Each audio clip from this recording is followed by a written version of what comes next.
నమస్కారం కృష్ణారావు గారు. అవేర్ టాక్స్కి పునఃస్వాగతం. పొలిటికల్ సిచ్యుయేషన్లో ఎన్డీఏ కానీ ఏదైనా సీట్లు సర్దుబాటులో ఏమైందంటే మనం ఆల్రెడీ ఇదివరకు మన ఛానల్ ద్వారా చెప్పాం. సరి అయినటువంటి వ్యక్తులకు దశా నిర్దేశం చేసినటువంటి వ్యక్తులకు ఎవరైతే పార్టీల గురించి కష్టపడ్డారో అటువంటి వ్యక్తులకు కొంతమందికి సీట్ అడ్జస్ట్మెంట్స్లో అది దేనివలన అనేది కూడా మీరు చెప్పారు, మనకు తెలియదు పొలిటికల్ లెవెల్లో ఏం డెసిషన్స్ తీసుకున్నారనేది. అట్లాంటి ఒక రెండు విషయాలు మనము చర్చించుకుందాం. ఒకటి ఏంటంటే, మరి 4 నెలల ముందర నుంచి బీజేపీ హైకమాండ్ ఇచ్చిన ప్రామిస్ల మేరకు పరిపూర్ణానంద స్వామి గారు హిందూపురం పార్లమెంటరీ కాన్స్టిట్యున్సీకి, తర్వాత హిందూపురం అసెంబ్లీ కాన్స్టిట్యున్సీకి పోటీ చేద్దాం అనుకున్నారు. సరే, ఆఖరి రోజు వరకు కూడా ఆయన వేచి ఉంచాడు, ఏమైనా మార్చి ఏమైనా ఆయనకి ఇస్తారా అని. ఇవ్వడానికి కుదరలేదు.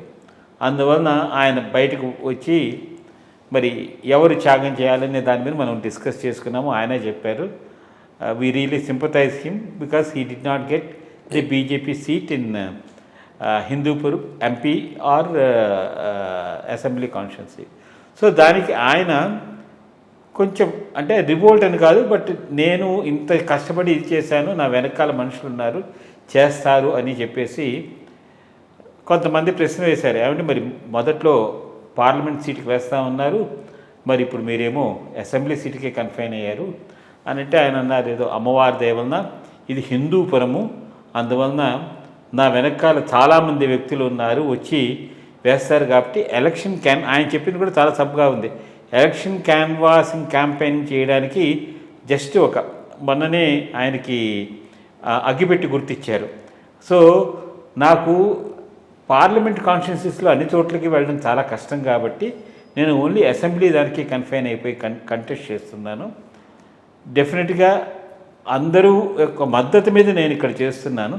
మరి అంత ఆయన శ్రమపడి చేసినందుకు అంటే మనము ఒక విధంగా ఇలాంటి వాళ్ళకి అంటే ఒక మంచి ఏదంటే ఆయన అన్నది కూడా ఒకటే, బాలకృష్ణ గారు ఆయన ఎప్పుడో 2 నెలలకు 3 నెలలకు వచ్చి చూస్తారు. అక్కడ ఉండి ప్రజల యొక్క కష్ట నష్టాలని అది బ్యాక్వర్డ్నెస్ని చేయడానికి అనేదేమో బాలకృష్ణ గారు పట్టించుకోరు.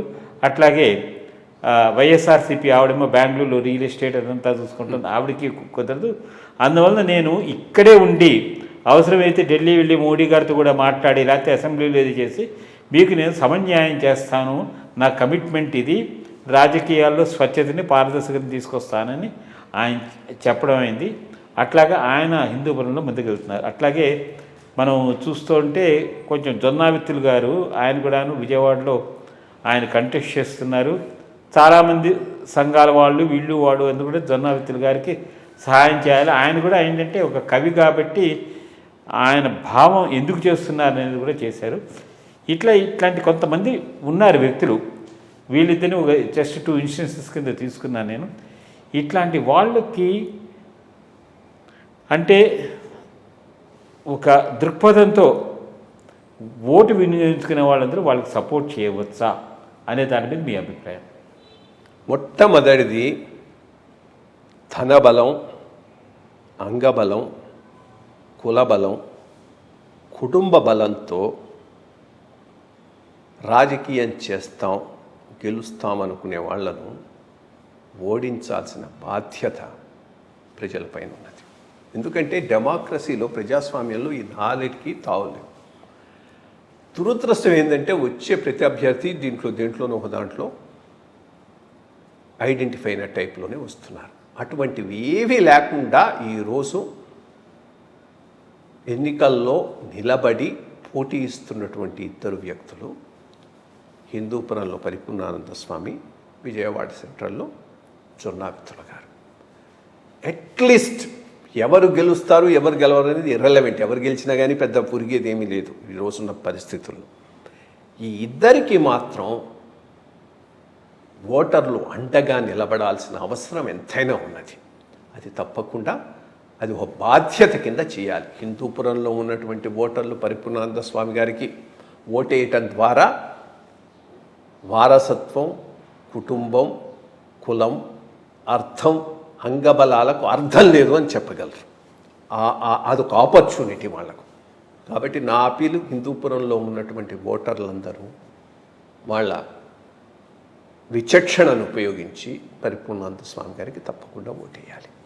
సిమిలర్లీ జొన్నావిత్తుల గారు ఒక ఆశయంతో పెట్టాడు. 40 లక్షలు I think the permitted limit, అంతవరకే నేను ఖర్చు పెట్టుకోగలను, దాంతోనే నేను చేస్తాను. మిగిలిన వాళ్ళు కూడా ఛాలెంజ్ చేస్తున్నారు, మీరు ఎవరైనా దానికి కన్ఫైన్ అయ్యి చేయగలరా, రెడీయా? అంత ట్రాన్స్పరెంట్గా కమిటెడ్గా వచ్చేటటువంటి వాళ్ళు మనకి ఈ రోజుల్లో ఎవరు లేరు. ఒకళ్ళు ఇద్దరు నిలబడితే వాళ్ళ ద్వారా మొత్తం ఎలక్ట్రల్ సిస్టమ్కి ఒక మెసేజ్ పంపించాల్సిన బాధ్యత ఓటర్ల మీద ఉన్నది. కాబట్టి విజయవాడ సెంట్రల్ ఓటర్లకు నా విజ్ఞప్తి, జొన్నావిత్తుల గారికి ఓటేయండి. హిందూపురం ఓటర్లకు నా విజ్ఞప్తి, పరిపూర్ణానంద స్వామి గారికి ఓటేయండి. మంచి ఆలోచన. Thank you. Thank you sir.